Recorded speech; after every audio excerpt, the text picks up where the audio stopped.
یعنی کتنی بڑی یہ بدبختی والی بات ہے کہ ایک بت کو ایک نبی سے ملا رہا ہے۔ یہ کتنی بد دیانتی اور بد عقیدے والی بات ہے کہ ایک نبی علیہ الصلوۃ والسلام کو ایک اللہ رب العزت کے پیارے حبیب علیہ الصلوۃ والسلام کو ایک بت کی طرف نسبت کر رہا ہے کہ جس طرح بت سے یہ لوگ مانگتے ہیں جو ہندو ہیں، اللہ اکبر، اسی طرح اگر کوئی نبی سے مانگے تو اس کی مثال ایسی ہی ہے، اس شخص کا کہنا ہے، نعوذ باللہ من ذالک۔ بتائیں یہ کتنی بڑی گھٹیا سوچ اور فکر امت کو دی جا رہی ہے۔ بسم اللہ الرحمن الرحیم، السلام علیکم ورحمۃ اللہ وبرکاتہ۔ پہلے تو آپ اس چھوٹی سی ویڈیو کو دیکھ لیں۔ بھائی تم نبی سے مدد کیوں مانگتے ہو؟ تو وہ جواب میں کہتے ہیں نبی اصل میں مختار نہیں ہے، اللہ نے اختیارات دے دیے ہیں۔ تو یہی شرک تو ہندو کر رہے ہیں، کہہ رہے بتوں کو اللہ نے اختیارات دے دیے، عیسائی کہہ رہے ہیں عیسیٰ علیہ السلام کو اللہ نے اختیارات دے دیے۔ بھائی اللہ کہہ رہے کسی کو نہیں دیے، انتم الفقراء الی اللہ، سب کے سب اللہ کے فقیر ہو، کسی قسم کے اختیارات کسی کے پاس بھی نہیں ہے۔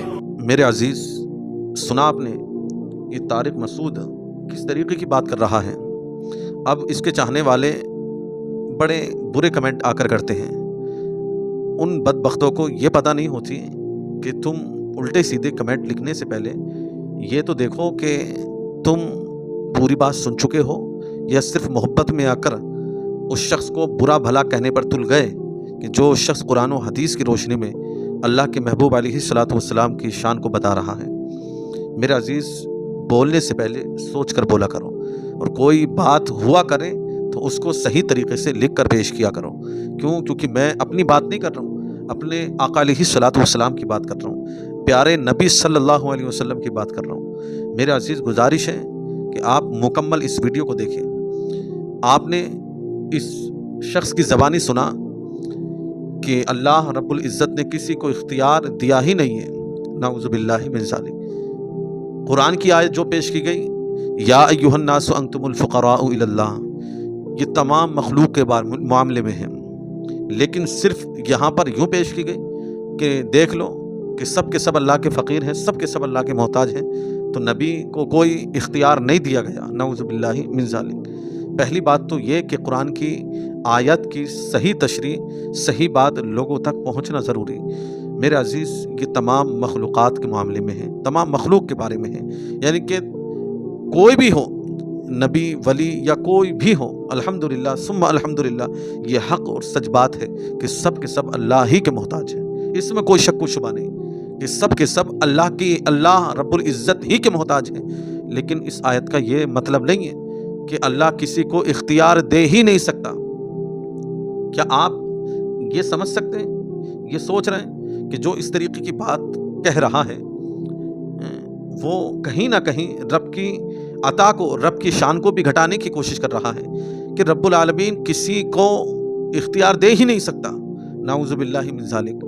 ارے بھائی، اس میں کوئی شک نہیں ہے کہ ہر کوئی رب ہی کا محتاج ہے، رب العالمین کسی کا محتاج نہیں ہے۔ اگر اختیار رب نے اپنے محبوب کو دیا ہے تو اختیار جو رب نے دیا ہے تو وہ اختیار کسی اور نے نہیں بلکہ رب نے دیا ہے، اور یہ اختیار ایک بتاتا یہی ہے کہ نبی بھی رب کے محتاج ہے۔ لیکن اختیار جو دیا ہے، میرے عزیز، کبھی آپ دیکھیں کہ نبی علیہ الصلوۃ والسلام کو جو اللہ رب العزت نے اختیارات دیے ہیں، یہ قرآن کی آیت جو غالباً میں نے پہلے بھی پڑھی تھی، سورہ جن 29ویں پارے کے اندر آیت ہے۔ میرے عزیز، رب العالمین کی یہ شان ہے بھائی کہ رب العالمین عطا کرنے والا ہے، اور ہم الحمدللہ اللہ رب العزت کی عطا کردہ نعمتیں لینے والے ہیں۔ اب یہی چیز آپ دیکھیں کہ رب العالمین نے اپنے محبوب کو شان عطا فرمائی۔ قرآن کی ایک آیت جو بارہا آپ سنتے ہوں گے، من ذا الذی یشفع عندہ الا باذنہ، قیامت کے دن وہی شفاعت کریں گے، وہی سفارش کریں گے جن لوگوں کو یا جن کو اللہ کی جانب سے اذن ملا ہوگا، اجازت ملی ہوگی، وہی لوگ اللہ کے یہاں شفاعت کریں گے، سفارشیں کریں گے۔ اب بتائیں، اللہ رب العزت نے اپنے محبوب کو شفاعت کا مژدہ نہیں سنایا؟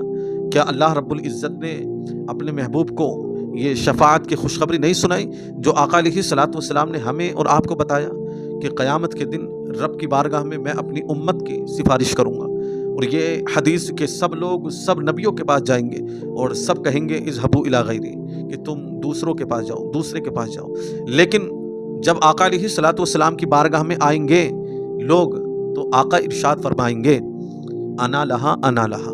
یہ حق اور سچ بات ہے نا، جو بارہا آپ بھی سنتے ہوں گے۔ تو بتائیں اللہ رب العزت نے یہاں آپ کو اختیار دیا ہے یا نہیں؟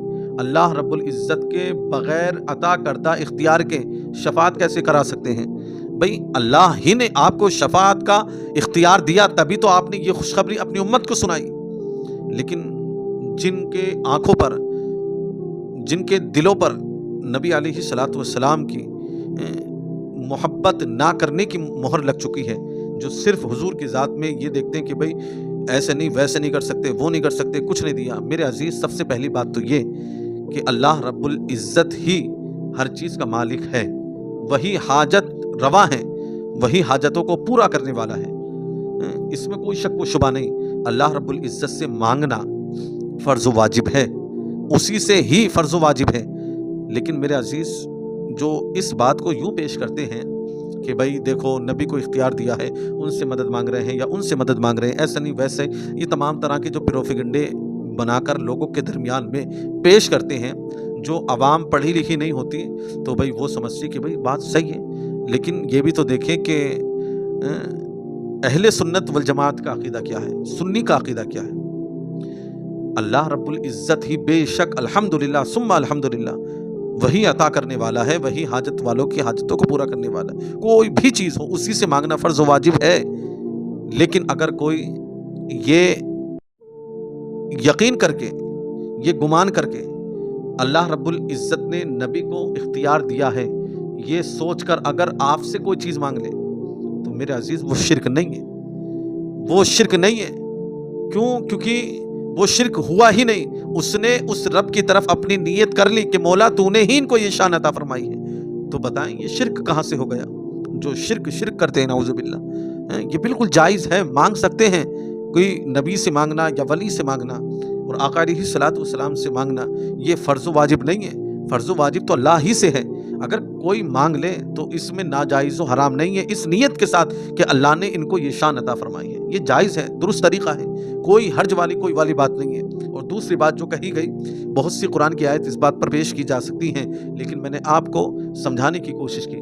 دوسری بات یوں پیش کی جاتی ہے کہ بھائی یہ تو ایسے ہی ہو گیا کہ جس طرح ہندو لوگ اپنے بتوں کے آگے جھکتے ہیں یا ان سے مانگتے ہیں، تو ایسے ہی مان لیجئے اگر کوئی نبی سے مانگ رہا ہے تو وہی صحیح معاملہ ہے، نعوذ باللہ۔ یعنی کتنی بڑی یہ بدبختی والی بات ہے کہ ایک بت کو ایک نبی سے ملا رہا ہے۔